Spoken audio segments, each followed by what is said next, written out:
Hello friend, welcome to Fin Point. Fin Point में आपका स्वागत है। आज हम डिस्कस करने जा रहे हैं यस बैंक शेयर के बारे में।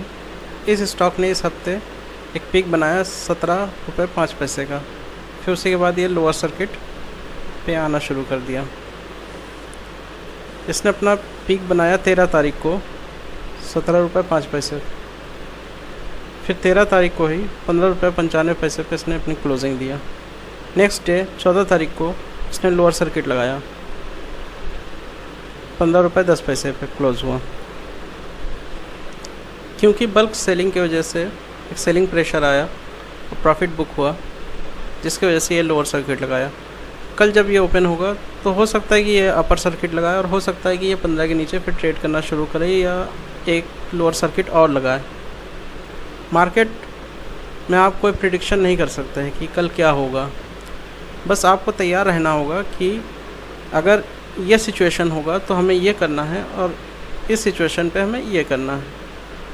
फॉर एग्ज़ाम्पल, अगर अपर सर्किट पे रहा तो मुझको सेल करना है और लोअर सर्किट पे रहा तो हमें बाई करना है। मैं स्विंग स्ट्रेटजी के बारे में बात करने जा रहा हूँ कि अगर मार्केट में अपर सर्किट और लोअर सर्किट लगने लगे तो हमें क्या करना चाहिए। सबसे पहले मैं ये कहना चाहता हूँ कि हमें पैनिक बिल्कुल नहीं होना चाहिए। ये ऑपरेटर या बड़े रिटेलर जो होते हैं उनके सेलिंग की वजह से ये लोअर सर्किट या अपर सर्किट लगते हैं। और यस बैंक के साथ जितना बुरा होना था वो हो चुका है। यस बैंक इन फ्यूचर आगे बढ़ेगा। अगर आप लॉन्ग टर्म में देखेंगे तो ये ऊपर की तरफ बढ़ेगा।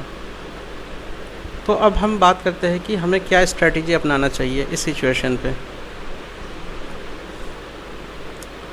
सबसे पहले जितना भी हमारा इन्वेस्टमेंट अमाउंट हो उसको 3 या 4 हिस्से में बांटना चाहिए।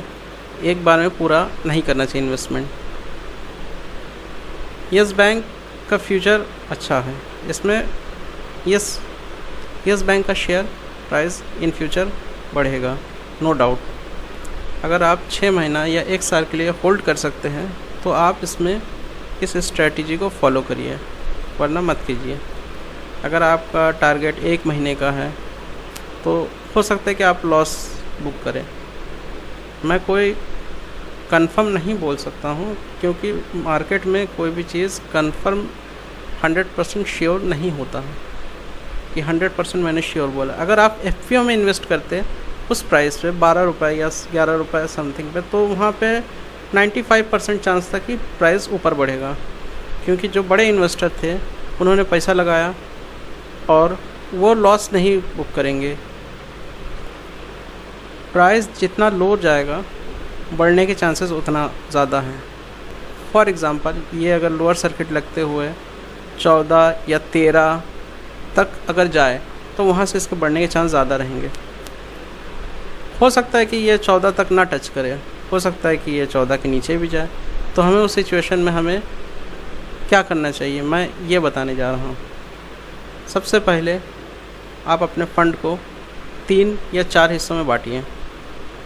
इस टाइम 15 रुपये 10 पैसे में जो लोअर सर्किट लगा है, कल अगर फिर से -5% पे लोअर सर्किट लगे, अगर ट्रेडेड वॉल्यूम काफ़ी ज़्यादा हो, फॉर एग्ज़ाम्पल 10 करोड़ या 20 करोड़ से ज़्यादा है या और ज़्यादा 50 करोड़ तक अगर जाए ट्रेडेड वॉल्यूम, उसको बाई कीजिए।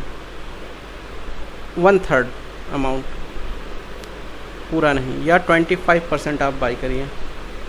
नेक्स्ट डे अगर फिर लोअर सर्किट लगे, लेकिन चांसेस कम रहेंगे, अगर 50 करोड़ या 40 करोड़ क्वांटिटी अगर ट्रेड हुआ हो तो चांसेस ज़्यादा रहेगा कि शेयर ऊपर जाएगा, नीचे नहीं। तो इस सिचुएशन में हमें ये स्ट्रेटजी अपनाना चाहिए कि अगर शेयर प्राइस नीचे जाए, 2 बार लोअर सर्किट लगाए तो हमें बाई कर लेना चाहिए और फिर वेट करना चाहिए। और उसके बाद जैसे ही अपर सर्किट लगाए, आपका टारगेट होना चाहिए कि 5% मुझे प्रॉफिट बुक करना है बस। और इसमें लॉस का ख़तरा नहीं है इस स्टॉक में। ये इन फ्यूचर ऊपर ही जाएगा। ये अगर आप पैनिक होंगे, ऑपरेटर के झांसे में आएंगे तो आप लॉस बुक करके ही निकलेंगे इसमें से। हो सकता है कि ये 12 के लेवल तक फिर से टच करे, मगर 12 के नीचे जाना थोड़ा टफ है, क्योंकि इसमें बड़े बड़े इन्वेस्टर जो है पैसा इन्वेस्ट किए हैं। फॉर एग्ज़ाम्पल ये SBI के पास काफ़ी ज़्यादा स्टेक है इसका, और अभी LIC ने भी इसको बाई किया है। तो वक्ती तौर पे ये अप डाउन होता रहेगा, जिससे हमें घबराना नहीं चाहिए। हमें इस मौके का फ़ायदा उठाना चाहिए जब शेयर अपर और लोअर सर्किट में ट्रेड कर रहा है। उन स्टॉक्स में हमें डरना चाहिए जो इन फ्यूचर हो सकता है कि ख़राब परफॉर्म करे या प्राइस बहुत ज़्यादा लो जाना शुरू करे।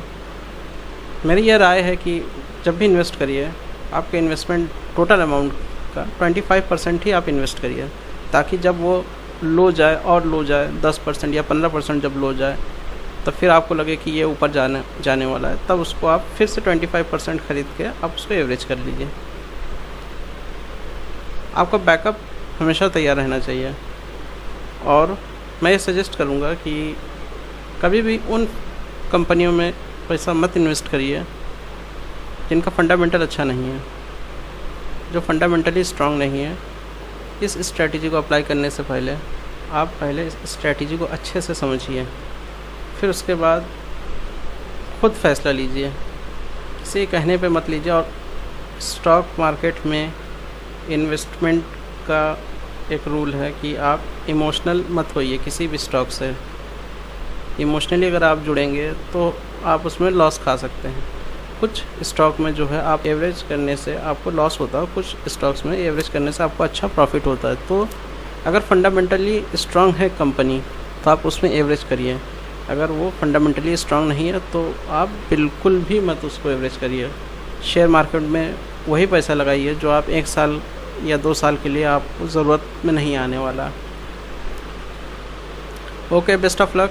Please comment and subscribe our channel for latest video and updates. आप हमें सजेस्ट कर सकते हैं कि आप नेक्स्ट वीडियो किस टॉपिक पे चाहते हैं। हमें सपोर्ट करने के लिए वीडियो को लाइक, सब्सक्राइब एंड शेयर कीजिए।